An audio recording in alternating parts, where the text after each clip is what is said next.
All right, guys, we are live with episode 30 of the Start, Build, Grow show, where contracting and entrepreneurship meet. And, today our buddy Randy Brothers actually kind of left me hanging. This is the first episode that I'll be doing solo dolo without Randy. So I was telling our guest here that we got to make this the best show of them all.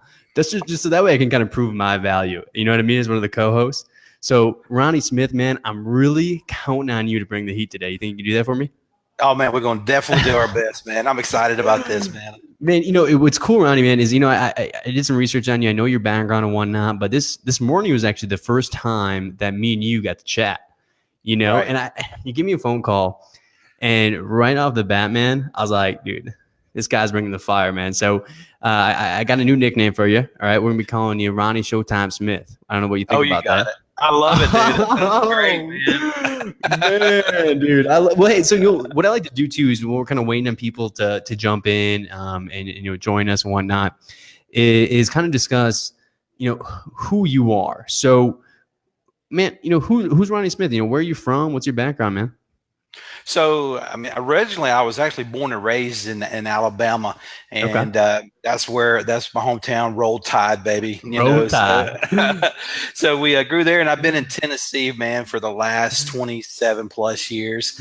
And so when I moved here, man, I actually started out in the car business years and years ago, and that was my background. And then about 15, 16, 17 years ago, broke into construction, and we just started specializing and working with residential and commercial construction, broke into staffing, permanent placement type stuff. And man, just working with some $100 million plus companies. Ooh. And working with processes. And wait, did you say $100 million? $100 million big PCs, man, building hospitals and all kind of vertical and horizontal construction, man. So it was great. Hey. If you guys hear what he's saying right now, make sure you get this right, man. He's working with $100 million companies. So if you're looking to grow that business, man, you better stay tuned. Sorry to cut you off, man, but go ahead. No. So just working with them, and I've always had a passion with working with the smaller to mid-sized companies and people wanting to grow their business, but really not knowing how to do that. So I kind of plugged in and started taking my experience and been rocking on ever since, man. So it's been really cool. So where are you living now? I live in Memphis, Tennessee. Okay, so let's dive a little bit more about what you're doing now. So right now you're working with small to mid-sized businesses right now? Yeah, most of them though is like it's all construction. It's all like mid-sized residential and commercial construction. And of course, with Job Nimbus, what I'm doing with that side of the business is actually consulting with these guys and being able to get into their business models, kind of understand how they're currently running them, find out where their pain points and stuff like that is, and then try to build the system out accordingly.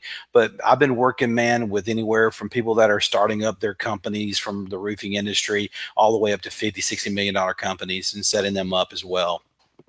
So what does this process look like? So let's say is it a situation where they become a Job Nimbus client and then you go in and help them use the platform for their company to implement the process and stuff like that? Or what does this look like? So people that might not be using Job Nimbus yet can kind of get a better idea.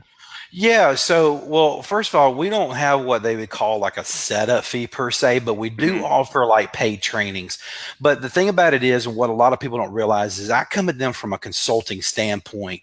It gives me this opportunity to just really dig in and dive in and understand how they're taking everything from like lead acquisitions, understanding their sales process, understanding that production process, understanding how they're collecting that money, and then being able to really how the phone calls are coming into the office and really just digging in and understanding their pain points, what they're going through, and then being able to develop that and then streamline that and scale that. Because I've come to find out that a lot of times, man, people will try to have like 50 processes and they can't even get their salespeople to follow the 5, So we'll scale that back and get them to do that. And then I build it out. And then once we've done that, man, we train them and get them pumped up about it. So the salespeople, and just getting everybody to commit to it. It's about making a commitment to their own processes. Yeah, you mentioned you've been mentioning processes and stuff like that, and you're from Alabama. Can you learn a thing or two from that guy out there, Nick Saban? Oh man, that dude is killer, man. You know what? I tell you what. One of the things I was watching a article that he did. He was Yeah. actually doing. He was talking on a show, and he was talking about processes. Man, he drives these people day in, day out in practice for just that 60 minutes. He's like, man, we got to get them. You got to play for the full 60 minutes. And Right. that man, that is one of the most process-driven guys I know of, and executing. And that's one of the biggest Hmm. things, man, is executing what you got and being able to get it out of park and put it into drive, Yeah. and so he does a good job at that, man. Well, I mean, how So many yeah, championships has that guy won now, man? It's crazy. 6. 6 championships, man. So yeah, man, he's killing it right now. He's like the Bill Belichick, right? I mean, you look at some of the people that they have in New England. It seems like the receivers are always hurt and whatnot, and it doesn't even matter who they plug in there. You know what I mean? It just seems like they get somebody, they plug it into the culture, they plug it into the processes, and it just works. Is that the kind of the? Actually, what's your thoughts on that comment I just made? Well, one of the things that I like about what Nick Saban does is, Hmm. and it's the same thing with the business, right? Nick Saban evaluates his players. I mean, when you're evaluating your players, hey, you got A players, you got B players, C Yep. players, D players, and man, he looks at his team. He looks at what is in his back pocket, and he plugs those people in. But man, Yeah. he'll put those A players out, but he'll work on those D players to try to make them better. And sometimes, man, he'll bench them, because he Right. realized that they're not a part of the team. So okay, so what takeaways can we take from that and put that into a roofing business? Because you're very right, because I feel like they'll take somebody off the streets that's working as like a waiter or something. You seriously hear some crazy some crazy stuff where they're just pulling people off the streets and plugging them in, and then they work. But then they'll also have players that they plug in, and as soon as they fumble the ball, they're on the bench. How can we take that as when you're looking for help and you need to just be able to plug somebody in? How can you make sure that you're actually going to have success with that person? Well, I tell you what, and this has been the craziest thing is a Yeah. lot of times, like in business, they'll hire people that already have the skill set, right? They'll bring people in that already kind of knows the industry, that can sell and that kind of stuff, but their attitude just kind of stinks. Yep. You know, I would almost rather take someone that doesn't necessarily have that specific skill sets, but they got the right attitude.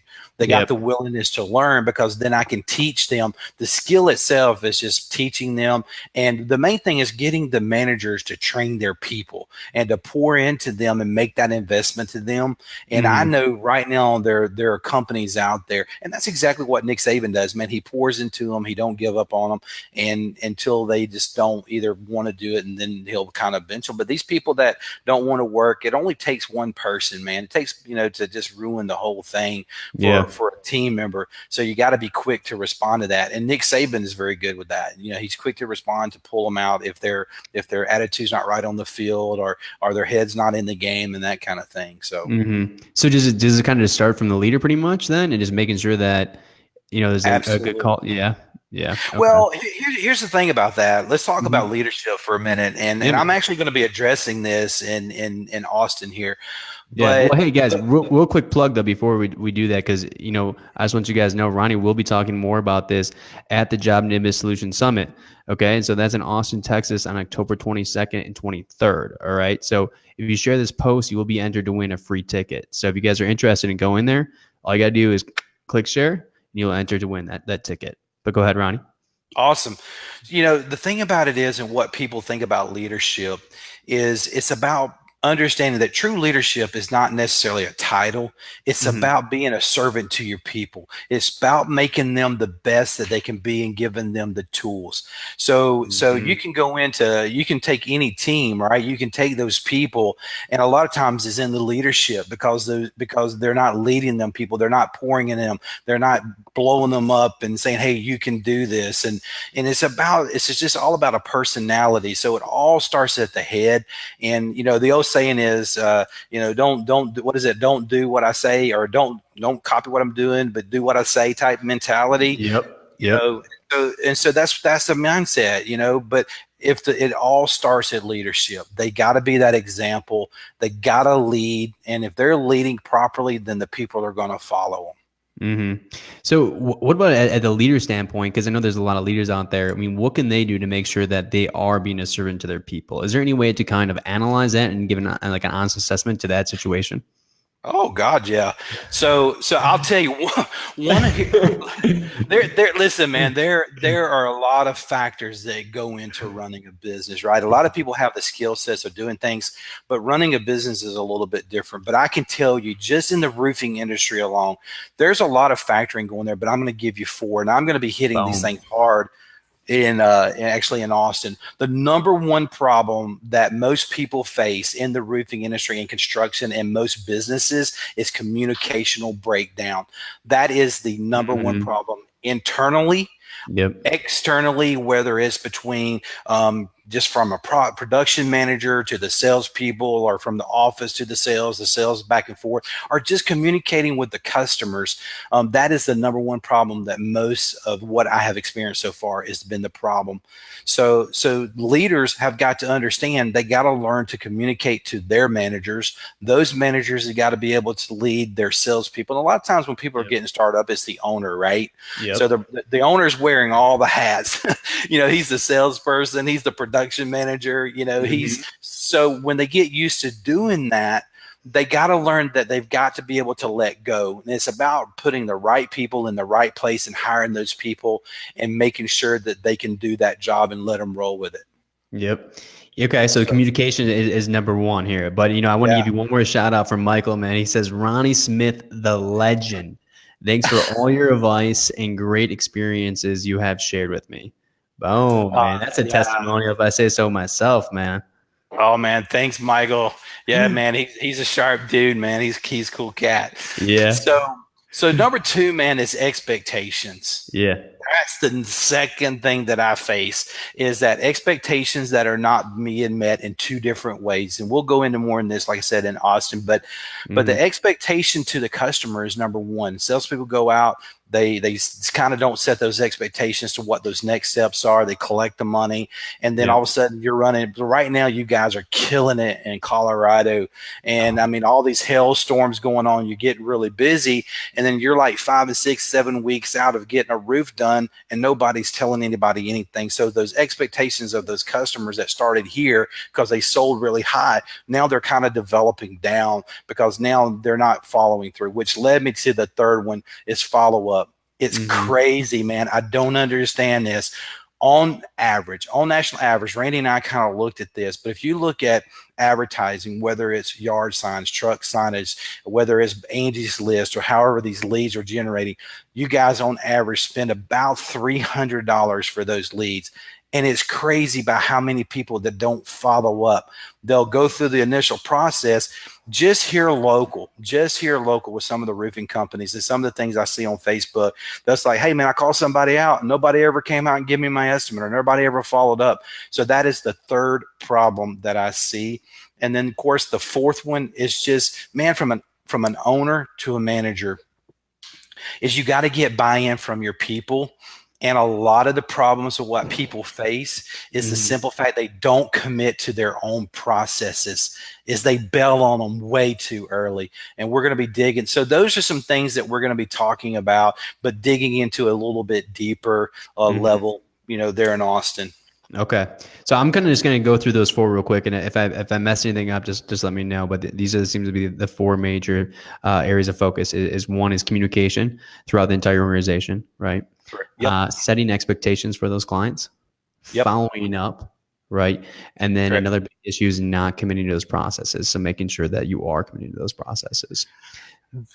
That is correct. If you don't mind, let me interject. Yeah, there's another side of this that really struggles. And I don't know if anybody else has experienced this or not, but the communications of just with the employees. It's important that the managers know the temperature of their people. And if they don't engage with their people, but here's the thing, when you're scaling your business and if you're the owner of the business, it's hard to communicate. So as you start growing, you get to like Randy's size and stuff like that, then it's harder to do do that. So you got to have your managers to where the owners are communicating to the managers and they're on the same plane, man. You're not going north, south, they're all together. And those managers being able to communicate to their employees and their staff and know where they are. But the expectations, here's one of the biggest things that I've experienced internal as you're growing your business. It's not just with customers, but a lot of times if I came to work for you, I may have an expectation that I want to be the partner of your company, but your expectation may be, I just want you to sell marketing for me, or I just want you to sell for me. And a lot of times the problems with that is that they don't have this open door policy or ask their employees the right questions. Man, where you see yourself in the next 5 years, where you see yourself. Hey, you may start it in sales. Do you want to be a sales manager? Do you want to be a production manager? Do you want to be a VP? Would you like to open up your own location someday? And a lot of times they don't know that. And here's what happens. The people get discouraged because they had those expectations, but because they don't communicate those expectations very well with managers or vice versa, then a lot of times you end up losing good people and you end up with having just the people that are your D and F players. Mm-hmm. Okay. So it really, you're focusing on like the internal processes and communication and stuff like that. Now you were talking about making sure that you kind of understand the temperature of the room or, in the environment that you've created. Is there any good way to kind of gauge that? I mean, I know because it's kind of hard to put a tracking on that. Do you have any suggestions for that? Well, in terms of, number one is just basically having the managers to have those one-on-one. I mean, it's important, to have those evaluations. Hey, man, how's everything going? Are you excited about what you're doing? Are you having any problems? Because a lot of times, it's easy to say, hey, here's your stuff, here's your tools, go out and do it. And then all of a sudden they don't have the proper training, they don't feel equipped. And so it's important that just people spend time with each other, get to know them, build those relationships with them, because you can tell your people. You can tell by their moods. You can tell by their attitudes. You can tell by how they're coming in. A lot of times, depending on, they don't even come in. They quit calling in. They're not checking in. They lose that passion, man. They lose that drive. And that's where you have to either reel them in or you have to let them go, one of the two. Corey put something up here. I haven't had a chance to read it, but I figured we'd throw it up. You know what I mean? Let's get some engagement going on. He said, I don't know. Communication is vital. I don't have that issue. I've got the issue of guys saying they know more than they do. Yeah, I know. Check references. They don't ever respond. Do you have any thoughts on that, Ronnie? Here's what happens, we always want to impress, right? And sometimes we'll push that envelope, and honesty and integrity is one of those things to where it's just important. But a lot of times, other than just references, and I don't know what you have in terms of your hiring policy, but one thing that you may want to do is a lot of times people set people up on a 30, 60-day type probation. And, I had that problem before, and basically you have to set some parameters about them, give them the time frame, give them the tools, but then if they can't deliver, then you have to reset them down, because it's possible that you may have the wrong person in the wrong place. They may not be that door knocker, or they may not be that person knows how, but they may be good for numbers. There's a book out there that talks about the 17 indisputable laws of teamwork. Yeah. And that book is powerful, man, because so many times we're putting the wrong people in the wrong place, and they just don't shine there. Can you repeat that one more time, the name of that book? What I'll do is I'll throw that in the comments. Yeah, it's the 17 Indisputable Laws of Teamwork by John Maxwell. It's an incredible book.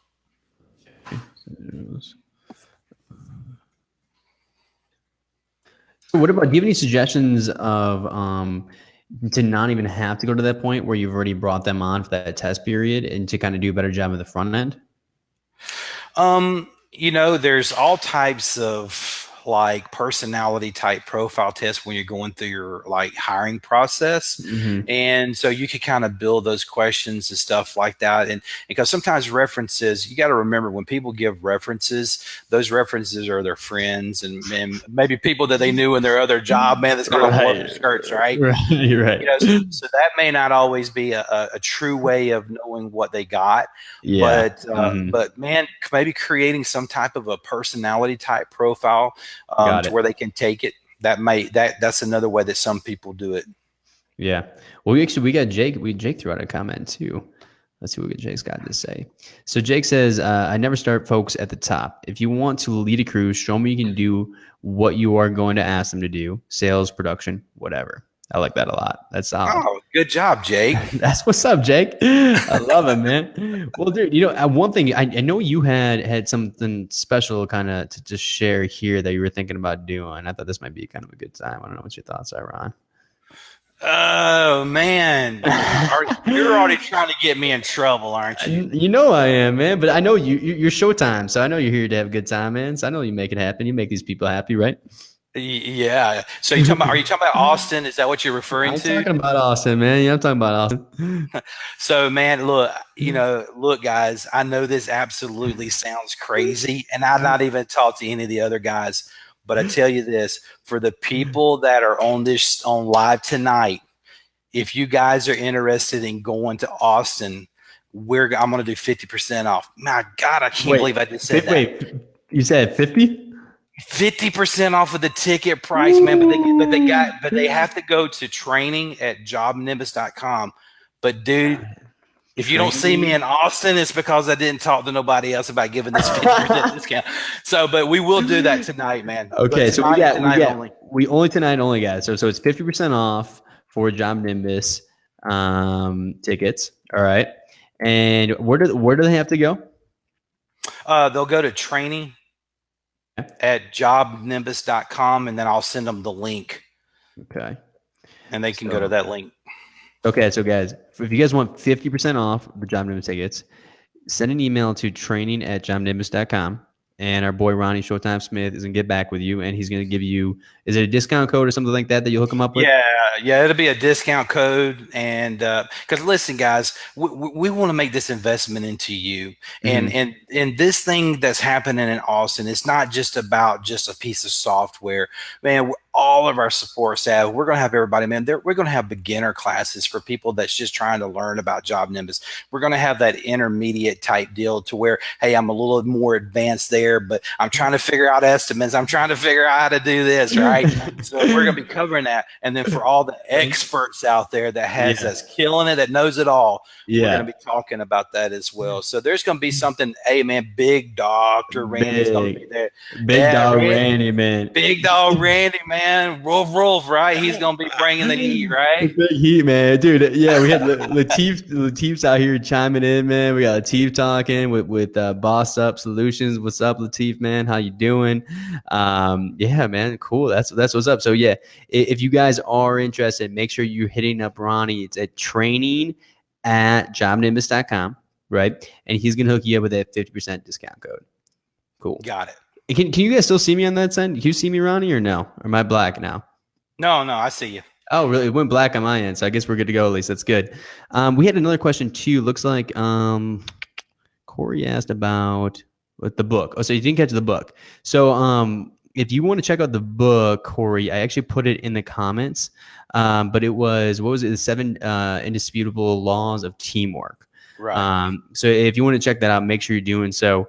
But we got some more stuff. It looks like, let's go back to, I think we had Andrew Alanier, our boy, hop in here. He's actually been on the show before too. Where is he? Scrolling through the comments. All right. So he says, let's see here. Let's pull it up. He says, I actually tell guys, no references, no hire. If you want to work for an empire, you will show references or prove your worth. Hey, man, Andrew, if you don't mind, man, give us a little bit more info on that. Are there certain type of references you're using? Because we're kind of asking that, sometimes that they're putting family, friends, and stuff like that. Do you kind of have a workaround to make sure that these are viable references? If you do, I'd love to have you hop on and post it in the comments. That'd be awesome. I'll actually kind of respond to his thing there.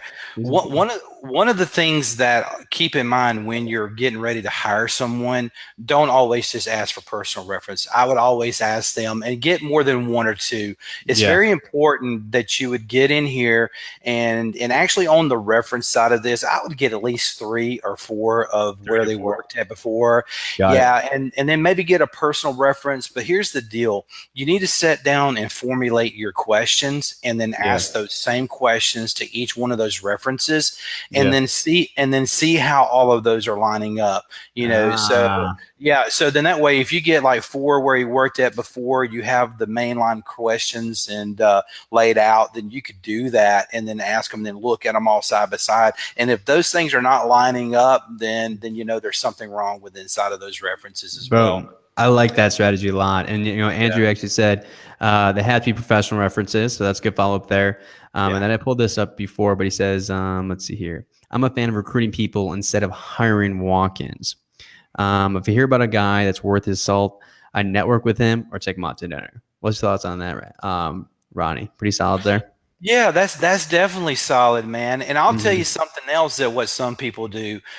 People hook up with their own employees. You know what I'm saying? Because your Yeah. employees, and Yes. I'll tell you this. Mhm. It is more important to me to hire culturally Yeah. because when you have your people that you're working with in your team, man, let your employees be part of that. Let them go through that interviewing process, and because if that's who they're going to be working with, and if they ain't jiving, it's not going to work. But I would Mhm. definitely, from a culture standpoint, is to be able to get everybody's input on those things. I got a kind of a personal question because I'm real into business. I'm really interested in these companies that you were working with prior to that were getting up to $100 million in revenue. You were going in there looking at problems. You were looking at issues and processes that they needed to implement to improve their business. But on the other side of things, what did you notice that was maybe that they all had similar that got them to that point? Because there's a lot of people watching here being like, man, if I could get to $100 million, that sounds great. Was there anything you noticed that was just like, man, they had this dialed in, they had this dialed in, or was there a cultural thing or anything that was just like, yep, that's why they got there? Yeah, and they all started. Listen, these types of companies all started where we all start at. They all Yeah. start out where they're building their companies. There's a Hmm. trend that I've noticed that, like, when you go from 1 to 5, when you get to that first 5 years, because you started out by yourself, and it's Yeah. about truly about putting the right people in the right place, doing those right jobs, and Hmm. let them shine. But see, here's another thing: when you get like for Randy. When Yeah. Randy hit 7 years in business, he was already at a 10-year basically type business, right? Yeah. So you got to be able to change those processes quick enough to understand to make sure you can keep up with the movement. You got to have the foundation. And for these companies that started building these bigger companies like that, they Yeah. looked at their infrastructure, they put the right people around them, and man, they let them shine. And to maintain that is tough, man. And one of the biggest things that I think a lot of people have is hiring. They spend a lot of time and a lot of money, and you got to become really good because as you're developing, and I'll tell you something else about that. A lot of Yeah. times we overhire. A lot of times we'll get these people in place and just like, I don't need all these people from a time management standpoint. I got like 10 people doing the same thing, man. What the crowd? So you can so you got to look at that and make sure you got to make sure from a time management standpoint. And a lot of a lot of people become focused on what they're doing. They Yeah. do it with the purpose. They look at it from everything from a telescopic view, and then they back it up to an actual microscopic view. Hey, this is where I want to be in the next 5 to 10 years. What Yep. does that look like? But now let me back it up, and what do I have to do? And that's what a lot of these bigger companies do, man. And a lot of them fell on their face and stuff like that. But it's Hmm. just consistency. Well, It's consistency, not giving up. Go ahead. why do you think that people are overhiring then? Is it just workload and they feel overwhelmed? And even though that they're at that point, it's still not the right time to hire? Like, how can you tell when it's the right time to hire? Well, because when it gets to the point to where one person can't handle that load anymore and it needs to be split up, Hmm. then hey, when they start coming, hey man, I'm just overwhelmed. Because a lot of times we find ourselves, we throw a lot of work on one person. Yeah. Like when you're first starting out, you got multiple people wearing multiple hats, but you Hmm. got to scale it. It's about just making sure you're putting there and then hiring when you need to hire. And a lot of times it's just like when you're growing, some people grow really too fast. You can grow Yeah. too fast, and then they just throw these people in there, and a lot of times they don't know what the processes are, so everybody's just running around doing the same thing. Yeah, that's actually kind of interesting because I'm not in the industry, right? I just have a marketing company, but at the end of the day, business is business, right? And like how do you know if you're growing too fast? Because I mean, obviously that's a decent problem to have, but how do you know that it's just like, yo, I need to slow the things down. I need to stop taking more business on, or whatever it might be. Well, statistics, I mean, just from what I've experienced over the years, a lot of times, when people are, because people are in different stages, right? And I'm going to answer your question, but when people are first starting out in their first year, they're just out knocking on doors and trying to get everything going. They haven't really hired anybody yet. But by the time they get into that second year, they're starting to see growth. Now they can't handle it all, so they need somebody in the office. But it shows that when you get to that 5 year, because you got people at 5 years, 10 years, 15 years, and 25 years. But when you get to that 10-year mark, I don't know what it is about that 10-year mark, but when you get to that 10-year mark, it's like that's where you got to either go big or scale it back. You know what I'm saying? You got to start hiring more people to be able to do the things that you want, because what happens is if you don't, then now you're not taking care of your customers. And that becomes a big problem if you don't scale it and make sure you can have everybody to cover everything. 100%. I like that a lot. Okay, so I wanted to touch a little bit. Andre Lanier, man, he's actually out in Michigan, I believe, and he has a company called Empire Contractors, doing a lot of commercial work and stuff like that. So let's start out with this first one. Actually, he said we started a program recently. If you bring in a good employee, you get a $50 bonus. If the guy is here for 60 days, you get a $100 bonus. And then he said, but the new hire must put your name down as his lead. Okay, so I agree with that. Right. And then he kind of followed up. Actually, he was kind of going with our conversation hand in hand, which is kind of nice. He says, don't hire people and then try to find work for them. Sell and then create the work, then hire the people. Correct.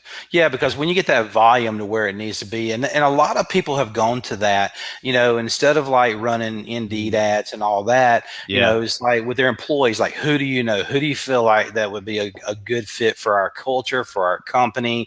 And a lot of times when there's that personal connection, and some people are actually doing more than that. That's somebody doing that. Some people will do a $500, $750, like a bonus, man. I've seen now some of the big companies, man, I've seen them do $1,000, $1,500 cash, some serious bonuses. I guess if you're looking at turnover or not, not find the right people, I guess you're saving money in the long run, right? Okay, actually we have Janice. So Janice was SIG Construction out here in Denver. She was actually on the show last week. Janice, thanks for connecting with us on the show last week, and thanks for following along again. We always appreciate the interaction. And if you guys aren't following Janice, actually, she's got a great Instagram profile going on for SIG Construction. So it's just at SIG Construction. Make sure you guys go follow her on Instagram. But she asks, who would you say would be the best fit to spearhead the company CRM in a growing company? Would it be? And then she also says, would it be the team leads collaborating with one key person? Are you talking about, let me make sure I understand that question. So you're saying, would I want to have someone specifically inside of JobNibis taking it and adding on it as they need to? Is that kind of what, am I understanding that correctly? Let's see here. We'll get her to jump back on real quick and give us a. I just want to make sure I'm understanding that question. No, I appreciate it. Right. We have to make sure we're hitting it right. But hey, while we're waiting, this is a good time, guys. Make sure if you guys are interested, go to the JobNibis Solution Summit. You got two options. Share this thing out, and you can get entered for a raffle for the free ticket. The second one is email our buddy Ronnie Smith and hit him up at training@jobnibis.com. What he'll do is he'll actually hook you up with a coupon code, right? And that coupon code will give you a 50% off discount for that ticket. So if you want to learn how to streamline these processes, if you need help in leadership, if you need help in marketing, there's so many people there. If you look at the schedule of people that they have speaking, it is unbelievable. So if you want to learn anything about the company, make sure that, or if you want to grow your company and streamline your processes, make sure you're checking them out. So let's see here. Still kind of waiting on Janice on that.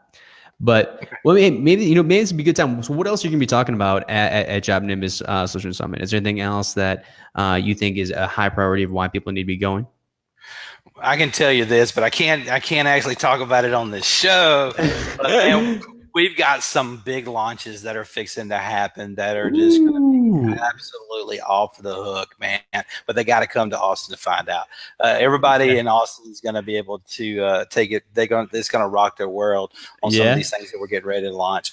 But you know, man, overall, you know, a lot of times when you have expo shows and you do these and you got vendors, hey man, we're going to have some of our integrated partners going to be there, man. So if you've been using Company Cam or you've been using some of these other, they're going to be there. So what cool other way to get into one room, one place with integrated partners with us. But the cool thing about this is being able to break out into these sessions. So it's going to be small type environment. You want to go to learn how to be just the beginner stuff. You can do that. And you're just getting into these classes and integrate. And then, man, we're going to also have a deal to where, depending on what ticket they got, we're going to have an area to where they can really just connect and get some one-on-one time with me and some of the other people inside of Job Nimbus as well. It's going to be cool. Party time.